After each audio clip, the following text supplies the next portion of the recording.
All right, I'm joined now by Brent for this week's version of the Odds Report. Brent, a risk manager down at DSI Sportsbook in what I presume is sunny and beautiful Costa Rica. Brent, how's it going, man?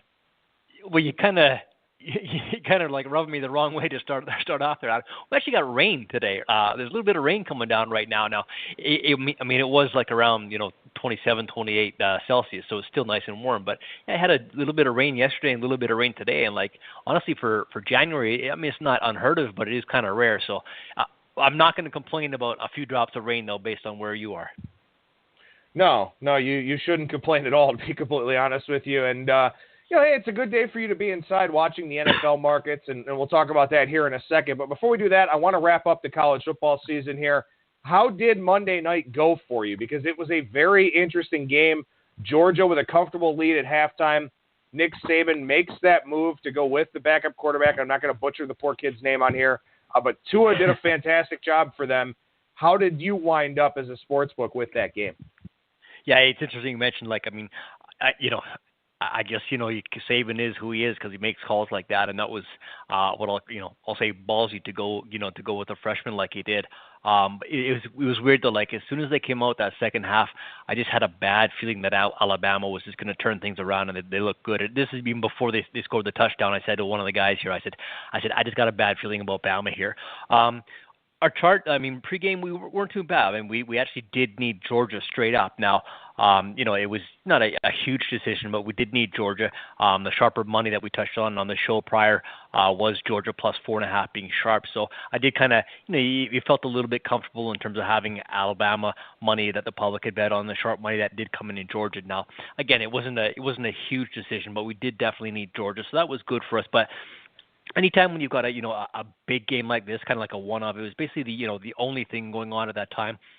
Everyone was sitting down watching that game, and you had the final score land 3 when the spread basically closed 3.5, and the total ended up being 49 when we ended up closing like 45.5 on the total as well. So it's not good for us in that teasers cashing both ways. No matter who you teased in that game, whether it was the over, the under, and regardless of what side you cash. So that was not good for us. It wasn't in the end it wasn't a great game for us. It wasn't a good game for us. We did lose a little bit, but all told it wasn't too bad. And I think just when you look at a game that big, when when people are going to sit down and watch the game and they haven't bet it yet, and they're kind of like, what to do. It seems to be by default. You look at things and you say, wow, why don't I tease both, this side and that total? And, we call teasers for a reason because, when you tease them either way on those sides, they'll, look pretty good. If you did just even like a 6-point teaser or 6.5 point teaser, looking at Georgia, plus 9.5 or plus 10, that sounds pretty good. And you flip it the other way when you're talking Alabama getting like 2.5 or 3. Well, that kind of looks good as well. So when in doubt, big one-off games like that, people tease, so that's why it wasn't the best for us. And that's always interesting, too, because, a lot of times the game will fall right on the number or right around the number, and you get all these people on twist nose. And, look, sometimes it's not a great thing when it falls right on the number or right around the number, depending on, what you need and also that whole teaser impact. But, I don't know if you have any of this information in front of you, but something I was kind of thinking about, for example, I had a Jalen Hurts over rushing yards prop, which looked pretty good at halftime. Then, of course, he doesn't come out for the second half, so that one didn't help me out any. But Hurts, just 3 completions, 21 passing yards, 6 carries for 47 yards, so he was under that. Didn't have a touchdown, didn't really factor in the game too much. Jake Fromm didn't play all that well, 16 of 32, 232, touchdown and a couple picks. Sony Michel fell short of 100 yards, but Nick Chubb didn't really do anything. So do you have any idea how things finished up from a prop standpoint? The thing is, we write so much volume on these things. We generally tend to do well. Now, I know there were a couple things that props that were sharp plays. Just off the top of my head, I know that Jake Fromm, they had his total completions. We did have sharp money on that. It's funny because he actually ended up with 16 completions, and the sharp money came on the under 16 minus 120 is where they started. I think that number closed at minus 150, so we stayed on the 16, just moved the juice on that. It's kind of interesting that one closed right on the 16. And I know we also had sharp money on actually the running back props. We had a prop with Harris and Scarborough. their total rushing yards combined versus Michelle and Chubb. Sharp money was on Michelle and Chubb minus 10.5 in that prop. So we did take some interesting sharp action on the props, and we did quite well to them, just generally speaking. It's interesting when you talk about games landing on the number and people thinking, your Vegas knows and stuff like that. And just like you just have to get back to the entire function of the line, and as why the line comes out and what its purpose is. The purpose of the line is never to predict the score of a game. The entire function of the line is to get as much money bet on Team A as there is on Team B. That's the design of the line, and that's the kind of its purpose. And you hear things like that about they got it right in terms of the score. Well, no, we didn't get it right. You look at our chart. If we balance our action, that's kind of the only gauge of whether we got a game right. Another thing that I find kind of amusing was when people talk about looking at games and calling like trap lines and stuff like that. It's like, there's no such thing as a trap line. I mean, it's like as if we know who's going to win a game. We put a number out there, and if it moves one way or another, it's because of bettors who are moving that number. Not, we're not the ones who are driving that. It's being driven by the money. There's a really interesting it's kind of in the same context point that I want to make with New Orleans and Minnesota. So when we get to the NFL side, we'll talk about that. The last thing I want to say here is with regards to the national championship game, you're lucky you didn't put up a prop on if Roquan Smith was a badass or not, because all the money would have been on yes, and that dude was just absurd. He had a great game. Yeah, no, he's something special, that's for sure, yeah.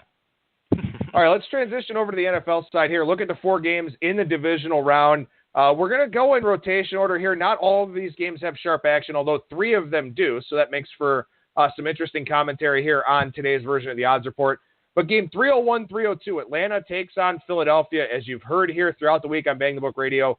First time that a number 1 seed has been a home underdog in its first playoff game. That is the Philadelphia Eagles, who are catching 3 varying juice across the marketplace. Brent, what's the story on this game over at your shop? Yeah, this is just from the line side, it is probably the most interesting I find, just because it is an odd spot in terms of having the home team getting 3 at home. And Philadelphia for for what it's worth, their regular season record, 13-3.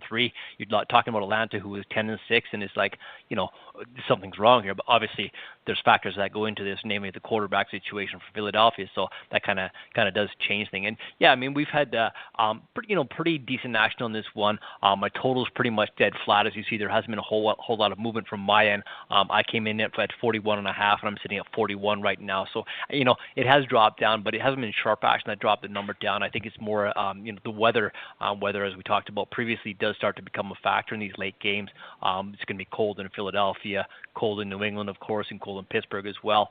But I do have sharp action that did come into 43.5 on this one. So I opened at 43.5, and that's why we dropped down to where we are right now. So that could be weather driven, as well as sharp guys kind of getting the jump on things. And it's interesting though, you look at the total action that I've got, my wager count and stuff like that, it's pretty much dead even. So even though the report of the bad weather and stuff like that, I still have public money betting on the over in this game, which perhaps is a bit of a surprise, just because, like I said, Atlanta's defense finally looked like they put things together quite well last week against the Rams. They held the Rams, basically shut the Rams down. So Atlanta, they played probably their most complete game that you maybe have seen all season.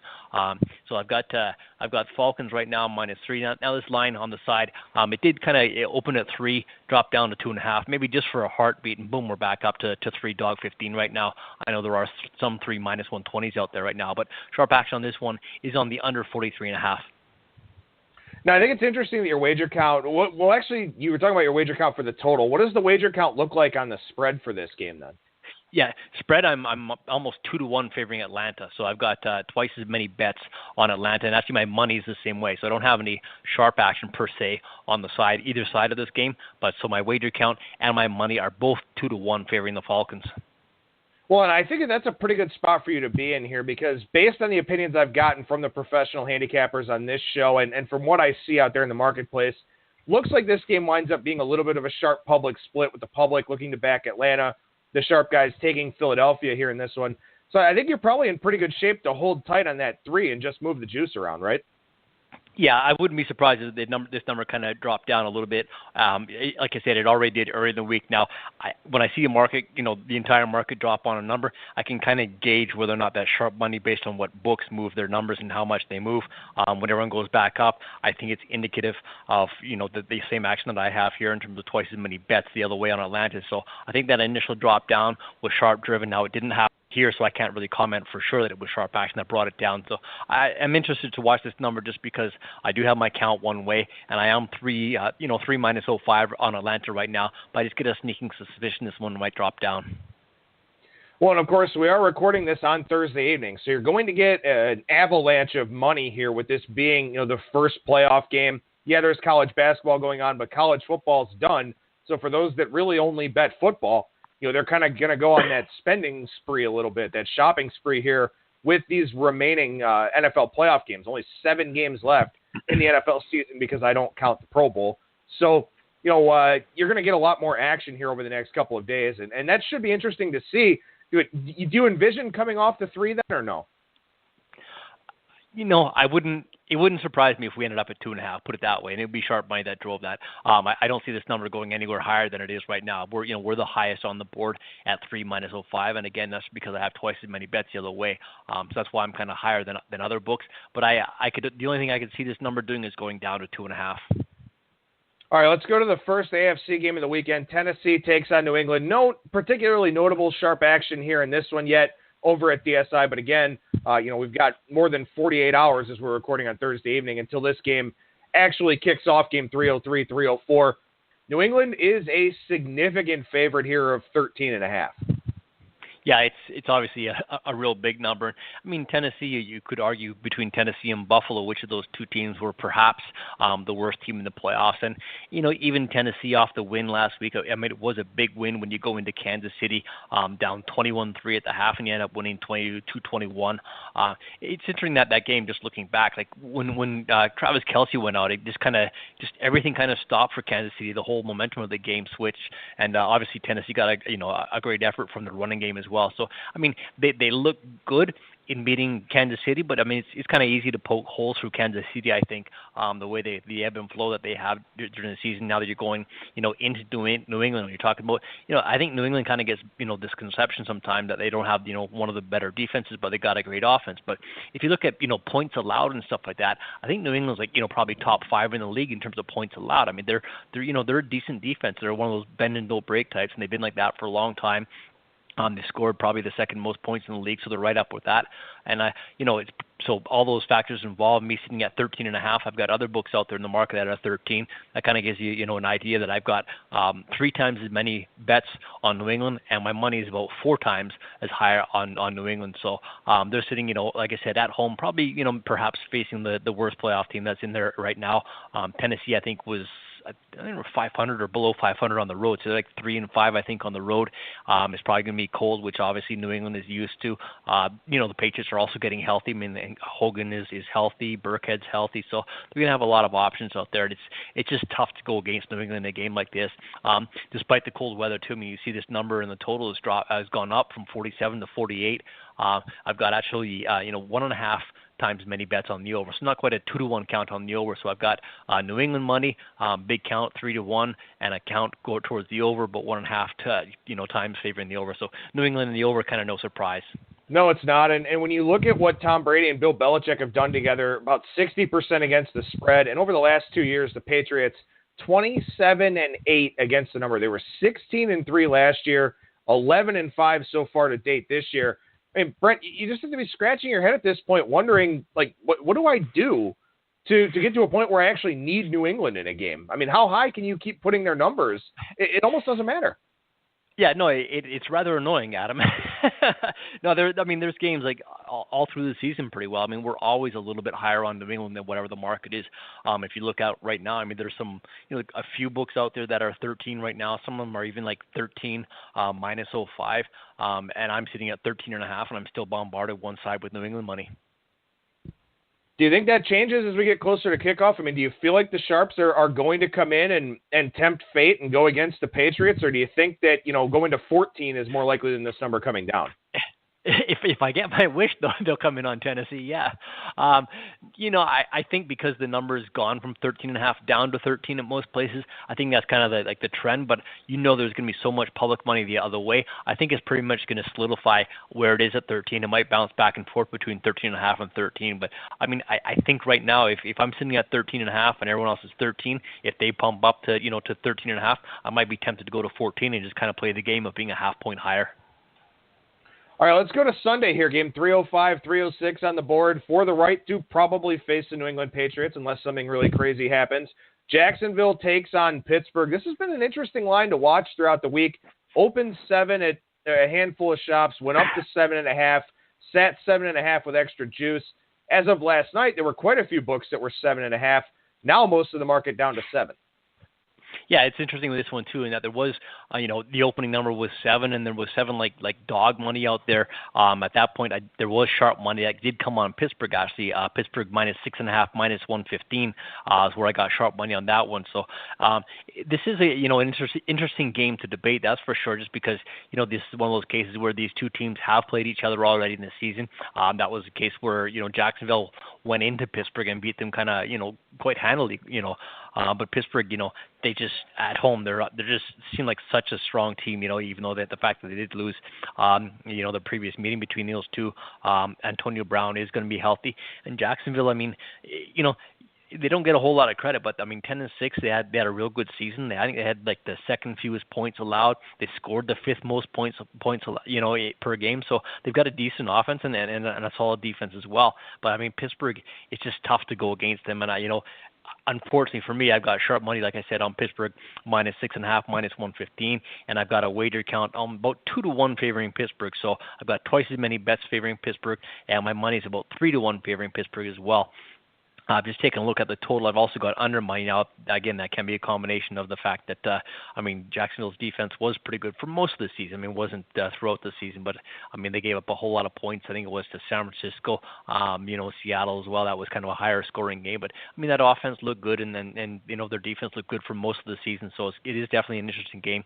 Especially super cold weather in Pittsburgh as well, which, I don't really know who it favors. Obviously, Roethlisberger's got a lot of experience in the bad weather, and they got a great running game as well. So, but Jacksonville's got a decent running game as well. So it's quite interesting how this one shapes up. This total did open at 41. That's where we are right now, and it opened, like I said, and there was number 7 out there in 7 with dog juice when they bought down at Pittsburgh. So the line basically hasn't moved at all, which is a good spot for us.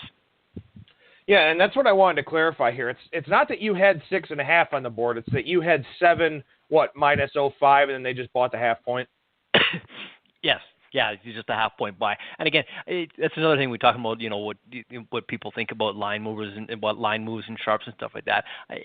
Sometimes I hear people say that, sharp guys don't buy points, and I'm just like, whoever told you that? Where did you get that impression from? Because we see guys do it all the time, and it obviously almost always happens off the key numbers. You talk about 3 and 7, that's about it in terms of buys. You don't see sharp guys, buying a half point on a total or something like that. Well, and that's a really key distinction here, and that's an important lesson for our listeners out there. Is I think a lot of people, look at a 6.5 and they're like, oh, I want to buy to 7 just to be safe in case of a push. That's really not plus EV. What you want to do is buy off of a key number, not buy onto a key number. So I think that, using this game as an example of that is, a pretty good thing here at this stage of the game. Yeah, it's funny. Like when guys get down to doing their own handicap and really talk about it in terms of they've got an idea in terms of what their expected win percentage and expected value on a number and stuff like that. Then you start getting into when is a good point to buy points or not. The beauty of public bettors and most public bettors, of course, is whether a game has an expected value for them or not. They're generally going to play it. All right, one more game on the board here for the divisional weekend. That is New Orleans taking on Minnesota. This one's up to 5, pretty much market-wide. Bovada 4, minus 125. So that's effectively 4.5 almost with them. So it seems like they're kind of expecting, which is no surprise, public money to come in on the Saints. But are you surprised to see this number go up from 3.5 to 5? Yeah, I am. And again, it's tough because, as I said before, you kind of been in the business long enough that you kind of get a feel at least for where you think the public money is going to go. And New Orleans is obviously the more flashy team, Drew Brees and stuff like that. Whereas Minnesota is more like a grinded out defense kind of game. I mean, who's their quarterback and stuff like that? It's like it doesn't matter who their quarterback is; they just seem to be get the wins and stuff like that. So, Brees and New Orleans are definitely the more public team. So you could kind of predict that you were going to get money on New Orleans. There's no surprise there, and that is the way things have gone in terms of the wager count. I've got a wager count of almost 2-1, almost twice as many bets on New Orleans, but this number has gone from 3.5 up to 5 where we are right now, and that was because of sharp money that came in on Minnesota. So I do have, this is the good spot where I often refer to a sharp public split, and this is one of these games that sets up profile that way, in that I have public money on New Orleans, like I said, a wager count almost 2-1 favoring the Saints, and I have sharp money the other way on Minnesota. And because of all the money on New Orleans, my money's close on the side. I actually have a little bit more money on Minnesota. Again, your sharp guys are generally betting max wagers, where your public guys are kind of chipping away with smaller bets. This total here is too kind of interesting that I've got it has gone up a little bit. We're sitting at 46 or 46.5. I think the opening number was like around 45. So this number has gone up, but in terms of the wager count, are pretty much dead even on the action I've taken in terms of the number of bets. Now, we mentioned at the top of the segment here, you said something about people believe that sports books put up trap lines, and I don't think that's the case either. But there is something interesting in play here about this game, which is exactly what you just talked about. You expect New Orleans public money, and I mean, that's just going to be the nature of the beast when you've got a team that scores a lot of points with Drew Brees. And also, I know there's the home road splits for New Orleans, but this game will be played inside. So it's really not that different of an environment for Drew Brees. But what stands out to me here about this game, and you can correct me if I'm wrong, maybe I'm off base here, with this number going up from 3.5 to 5, knowing you're getting public action on New Orleans, it feels like the sports books, and you included perhaps, are taking a position on Minnesota that you think that they're the right side because you're almost not influenced by the public money that's coming. Yeah, exactly. I mean, right now my money is, like I said, it still slightly favors Minnesota, even though I've got, a higher wager count favoring New Orleans. And I definitely expect by kickoff that it's going to continue that way. I'm going to have at least twice as many bets on the Saints, and my money might, hopefully.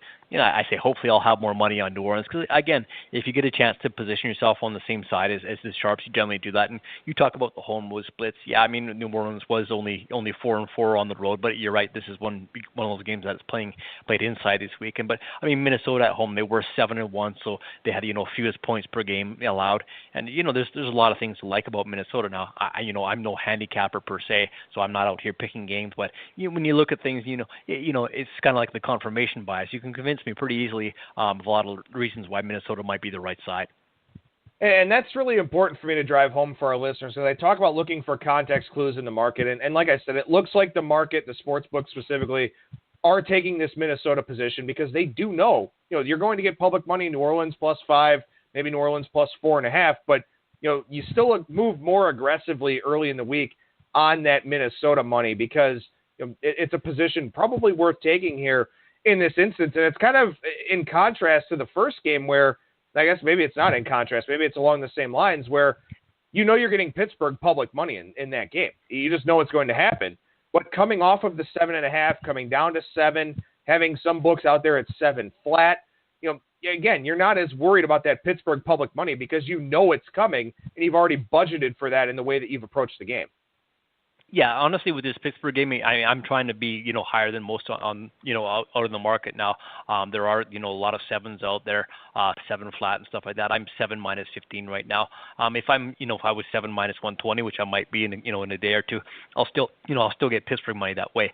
Matter of fact, if I was, 7.5, I'd probably still be getting Pittsburgh money, and I just get, maybe guys buying the point down to 7 and laying the juice on it.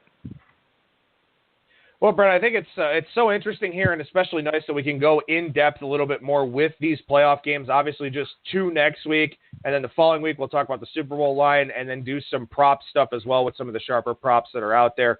But, Brent, things are winding down, and I guess a final question to ask you here on today's show. Are you happy to see football go, or is it something where you miss it, you miss the action because it is the primary cash cow for this industry? Yeah, it's not. I mean, I do enjoy football, like as a spectator, as a fan. I do like watching football, that's for sure. But in terms of it's all about how much work we do down here for every single game versus the reward for it. It's kind of a risk versus reward, but work versus reward kind of scenario. And you take I'm going to throw out the nasty college basketball example. I mean, you take a college basketball game versus a college football game on a Saturday, and you basically have to do the same amount of work, the line movement and stuff like that for each of those games. It just the amount of volume that you have on each of them is so much less. So in terms of your reward, in terms of how well the book does, is a lot less as well. So I mean, we're gonna savor these football games for sure in the playoffs.